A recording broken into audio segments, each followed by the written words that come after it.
We got Jordan Chiles on the show, two-time Olympian, member of the newly crowned Big Ten regular season champion UCLA Bruins gymnastics team.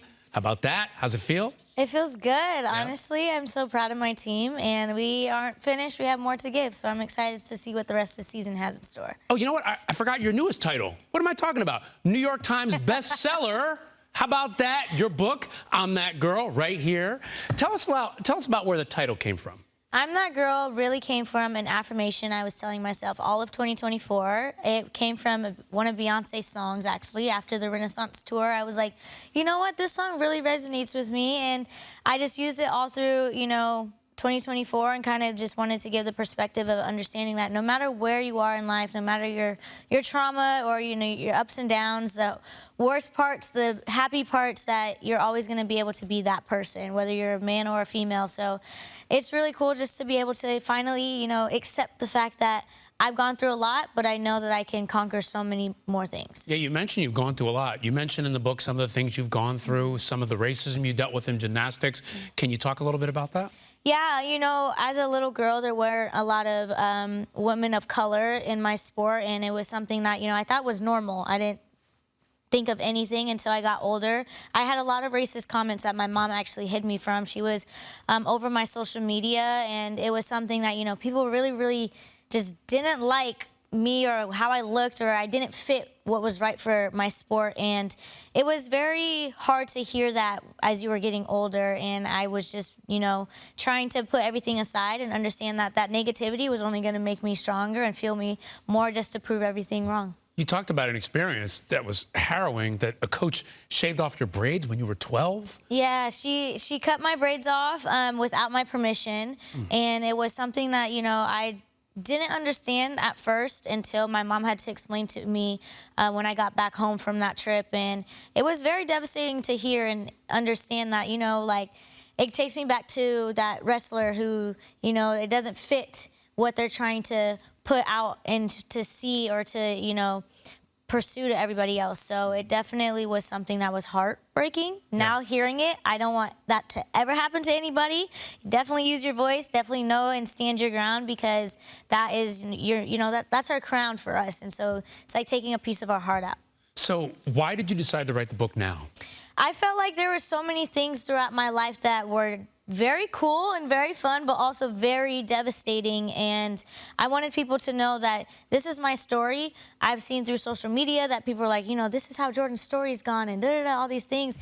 And I just felt like now was the right time to finally tell my story in my own words and show people, like, no matter everything that I've gone through, look at me now. I'm able to stand here and just be like, okay, I've gone through a lot of things, but I'm strong, I'm independent, I'm, resilient, I'm doing amazing things. So I felt like now was, the right time to put this book out. Yeah, and it's a great book. Thank New York you. Times bestseller. How about that? Now, look, you talk about being resilient. You've had to deal with the situation of trying to get your bronze medal legally reinstated, rightfully so. I just want to ask, with everything you've been through, with that whole experience over the last couple of months, how have you been dealing with that situation mentally?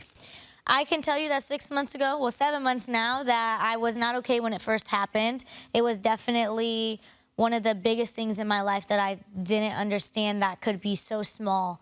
And I really just, now kind of put myself in the position to understand that I can't control what is happening. My lawyer is doing everything that they can to make sure everything is rightfully in the right spot, and I'm just going to continue to fight. That's the best thing that I can do. And, I'm at UCLA now. I'm doing amazing there with my teammates. We're doing great things. So I've just kind of realized, this blessing in disguise has only made me stronger and brighter, and I'm going to continue to push forward in everything that I can. And you've been pushing forward in a big way. You've been busy since the Olympics, including what I think is just a tremendous honor, the cover of Time magazine as one of Time's Women of the Year. When you hear me say that, what goes through your mind? There's so many things that go through my mind, but it finally made me realize how much support and how much, ability that I was able to put out into the world. Like, as a little kid, you always dream of doing a million things, but you never know what's going to come true and what's going to become your reality. So being on the cover of my first ever paper, like print Magazine is just crazy. I definitely wouldn't change the world for anything, and I'm just very honored. Yeah, you grew up with the print magazines right there in the stores, and now you're on them. Yes, it's crazy. Which must be amazing. Walking through the airport, and you're like, oh, that's me. Not only that, you watch the TV, and that's you. You were in a huge Nike commercial that aired during the Super Bowl with athletes like Asia Wilson and Caitlin Clark in it, and Juju Watkins. What was that like when you saw yourself on TV in that? I was in awe. I was actually sitting at the Super Bowl, and we're getting a bunch of texts because I forgot it was going live while I was going to be there, and I was just like, it was like buzz, buzz, buzz, buzz, and I was like, what is happening? And I just looked, and I watched it fully, and I was just in awe. And to know that I was the ending point, it just melted my heart, because I honestly, being around such amazing athletes like Juju, like Asia, like, Sabrina and, Caitlin Clark, and having just that woman empowerment, I felt so recognized in a tremendous way. It wasn't just like, oh yeah, you're a gymnast, but it just felt like this big, bubble of warm welcome of being like, okay, she's that girl, she's doing her thing. So I definitely enjoyed it, and I'm very proud of myself. And thank you to Nike, really, for believing in me and giving me that opportunity. So it was really fun to see. One thing I hear a lot in your words is a lot of gratitude. A lot of gratitude for where you are, for all the things that have happened and the people that have helped you get there. How much does that impact your life? It's impacted a lot.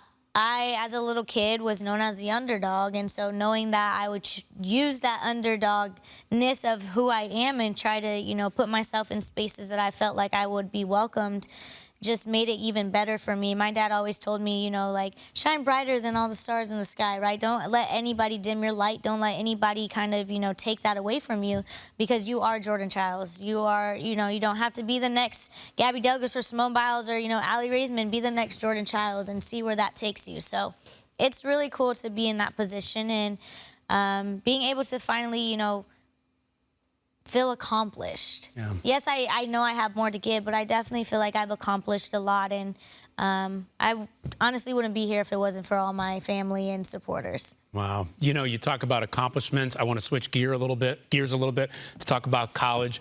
You're the regular season Big Ten champs at UCLA. You already have 2 perfect 10s so far in both the floor routines and uneven bars. What does a successful season look like for you and your team?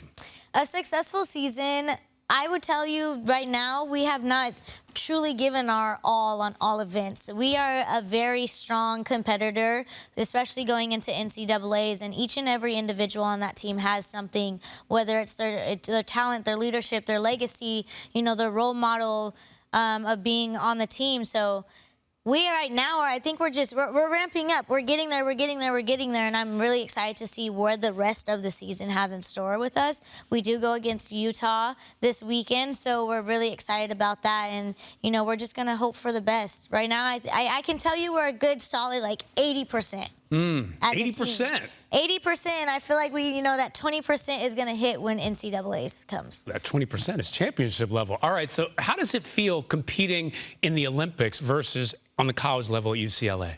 I would have to say the difference would really be more so of, with college, you're competing as a team.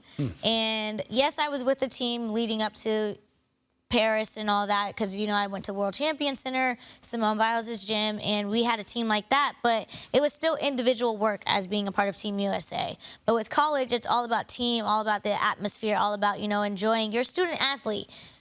Team USA, you're not a student athlete, you're just an athlete. So it definitely gives a different perspective. But the hypeness, I've always kind of put both perspectives, and to having fun, being who I am, being authentic to who I am, and just enjoying the crowd and the ability to put on a show. That's what we're known for, is to entertain. So people buy tickets to come see us, so why not give them a tremendous show? Let me tell you something. A lot of people buy tickets to come and see you. Nearly 13,000 people showed up at Pauley Pavilion to see you guys in your last meet. Of course, part of that was you putting out on IG, telling people to come on out.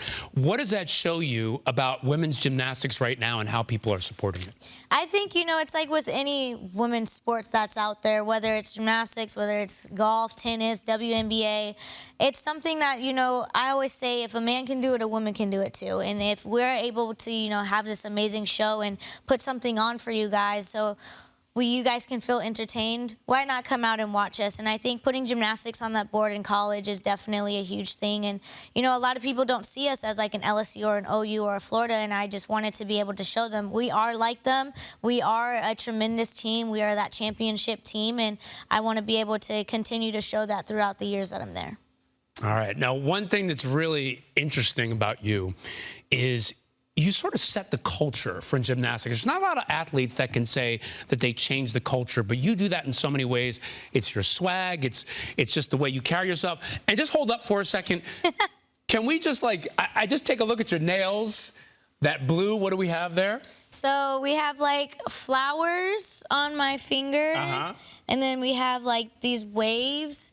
So they're very textured. My nail tech, she does them at Clouds by Dior. Ooh. Yeah, she is one of, I don't know if anybody has ever seen Cynthia Erivo's nails. She's her nail tech as well. So it definitely, I just like going extravagant. It's a part of it's a part of my brand. Like, I just love being able to, you know, do some cool things. But that's what makes you so cool. You're always you, unfiltered. How important is it for you to live unabashedly you out there in public? It's really cool to be able to just be myself. I think a lot of people kind of, you know, they can hate it or they don't hate it. It just depends. And, you know, I just try to put myself in a position of understanding that I have one life to live. I want to live it to the most capable being of who I'm trying to be, whether it's, you know, showing my kids one day or, you know, showing my nieces and nephews that anything is possible if you truly put your mind and dedication to it. So I really get to enjoy just being who I want to be, whether it's my tattoos, whether it's, you know, my nails, my piercings, my hair. And I think it's the best to be your most authentic self. Yeah. And I think people will, you know, understand that no matter where, I'm the same person in and out of the gym. What you see in the gym is what I do outside the gym. It's nothing different. So I really get to enjoy that and kind of just see where life takes it. Yeah, and then you got your dance moves. You had me on TikTok for like 30 minutes today. Check it out, your dance moves. You love Megan Thee Stallion. Yes. You love Beyonce. Your floor routine is the Prince. Let's go crazy. I love that part. How does music inspire you? Music is art. And in gymnastics, we have this word before gymnastics that's called artistic gymnastics. And in that word artistic, there's 3 letters that spell out art. I love art. I have a very creative mind, and I think, you know, we all wouldn't be in the places that we are if it wasn't for music, right? COVID happened and everybody was freaking out about, like, what are we gonna do? Because music wasn't being put out. So music has always been with me. I enjoy the creativity of what they create. And I think it's really cool to understand. I put my sport as if they were making an album. It takes time, it takes, you know, patience, it takes, you know, the ability to create something that you want people to hear. So that's how I am with my sport. Time, patience. I didn't wake up one day and be like, oh, and I'm an Olympian. It took me literally 23 years, 19 years for my first one to really create that dream of mine. And so it's really cool to have music be a part of that. And I just really enjoy what, especially, you know, artists have such a cool and creative mind. I mean, Prince, he's done amazing things. That's why I chose him. He's very musically inclined. He, you know, discovered a lot of things within music. His outfits were crazy. His eye makeup was crazy. So it was you know, it's a time. And I wanted people to be back in that time. So you have 2 more years in school. You got LA 2028 Olympics coming up in 3. Can we look forward to seeing you for Team USA in 2028? I'm not going to give a full answer quite yet. I think right now, you know, as athletes, people always say, you know, you mentally can do everything, but physically is where I'm at. You know, like you were saying, I have 2 more years of college, and I'm just going to see what happens. It's not something that I don't think about. I think about it all the time, and I think it's something that could potentially happen. But as of right now, I'm just really focusing on, you know, school, and then we'll see. That is 3 years from now, and 2 years after I graduate, so we'll see how my body holds up. I'm going to take that as a strong maybe. Yeah, a strong maybe. Jordan Chiles, such a pleasure to have you here on SportsCenter. Thanks for joining us. Thank you so much for having me.